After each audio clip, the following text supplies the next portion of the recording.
नमस्कार साथियों। Nano plastic उदासी और अवसाद की ओर धकेल रहे सूक्ष्म कण। जी हाँ, आज हम चर्चा करेंगे नैनो प्लास्टिक के ऊपर।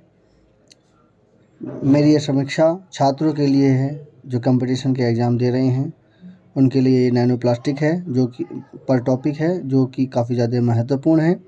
सीमैप के अध्ययन से सामने आई जानकारी, हल्दी, तुलसी और ताज़े फल दे सकते हैं सुरक्षा। जी हाँ, लखनऊ से रिपोर्ट है कि प्लास्टिक प्रदूषण अब केवल नदियों या बाह्य पर्यावरण तक सीमित नहीं रह गया है, यह हमारे शरीर में प्रवेश कर मानसिक स्वास्थ्य पर प्रहार कर रहा है। प्लास्टिक के अत्यंत सूक्ष्म कण नैनो प्लास्टिक अब मानव मस्तिष्क और तंत्रिका तंत्र को भी गंभीर रूप से क्षतिग्रस्त कर रहे हैं। लखनऊ स्थित केंद्रीय औषधि और सगंध पौध संस्थान सीमैप के वैज्ञानिकों के एक हालिया अध्ययन में यह चौंकाने वाली जानकारी सामने आई है। शोध के अनुसार शरीर में पहुँचे नैनो प्लास्टिक के कण कोशिकाओं के ऊर्जा केंद्र को नष्ट कर देते हैं, जिससे डोपामीन जैसे महत्वपूर्ण न्यूरोट्रांसमीटर का स्तर घटने लगता है। यही स्थिति आगे चलकर उदासी, अवसाद और पार्किंसन जैसी लाइलाज न्यूरोडिजेनरेटिव बीमारियों को जमीन तैयार करती है। जी, यहाँ पर ये बात है, ये डोपामीन जिसमें न्यूरोट्रांसमीटर का स्तर घटने लगता है, मेन पॉइंट ये है।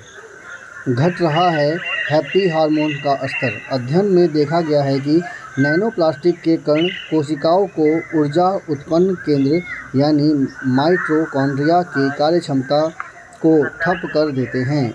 इससे शरीर में ऑक्सीडेटिव स्ट्रेस यानी तनाव बढ़ता है और हानिकारक फ्री रेडिकल्स की मात्रा अनियंत्रित हो जाती है। परिणाम स्वरूप मस्तिष्क में डोपामीन का स्तर तेज़ी से गिरता है। यहाँ ये पॉइंट बहुत ही इम्पोर्टेंट है हैप्पी हार्मोन्स के लिए, जिसमें माइटोकॉन्ड्रिया की कार्यक्षमता पर असर पड़ता है।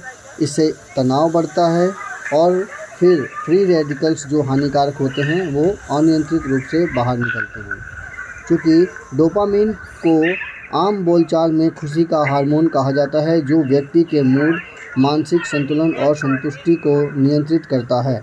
इसलिए इसकी कमी सीधे अवसाद की ओर धकेलती है। शोधकर्ताओं ने आगाह किया है कि यदि मानव शरीर लंबे समय तक नैनो प्लास्टिक के संपर्क में रहता है तो यह तंत्रिका तंत्र को स्थायी रूप से पंगु बना सकता है।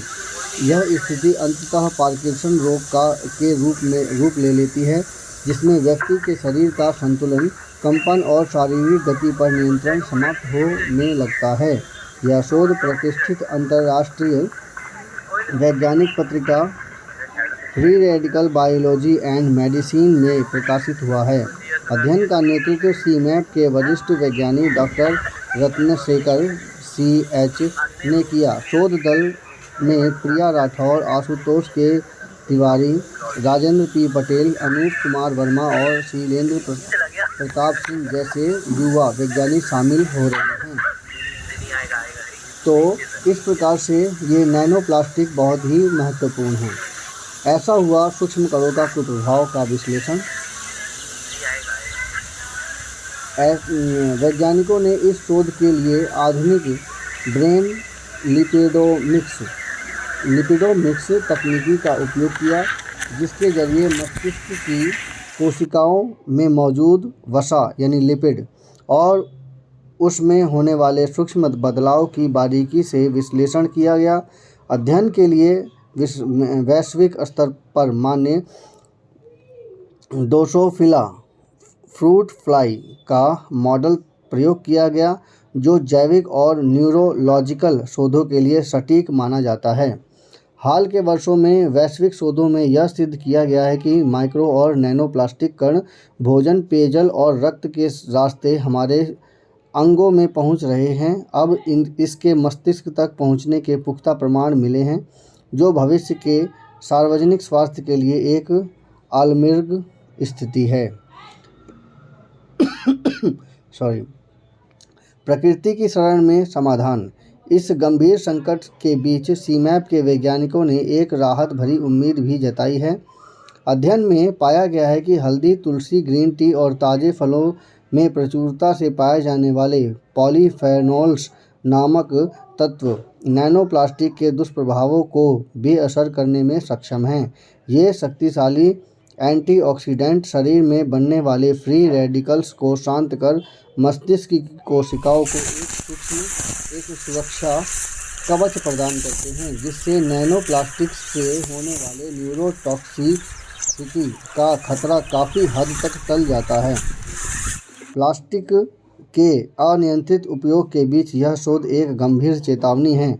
यह साफ करता है कि प्लास्टिक का जहर अब हमारे मस्तिष्क स्वास्थ्य को निगल रहा है। ऐसे में प्लास्टिक का बहिष्कार, पर्यावरण की सूचिता और आहार में एंटीऑक्सीडेंट से भरपूर प्राकृतिक खाद्य पदार्थों को शामिल करना अब हमारी पसंद नहीं बल्कि जीवन रक्षा के लिए अनिवार्य आवश्यकता बन गया है। सीमैप वैज्ञानिक और औद्योगिक अनुसंधान परिषद की एक प्रमुख राष्ट्रीय प्रयोगशाला है। वर्ष 1959 में स्थापित यह संस्थान औषधि और सुगंधित पौधों की उन्नत किस्मों के विकास, उनकी वैज्ञानिक खेती और पौधों से जीवन रक्षक औषधि तत्वों के निष्कर्षण संबंधी उच्च स्तरीय शोध के लिए वैश्विक पटल पर विख्यात है।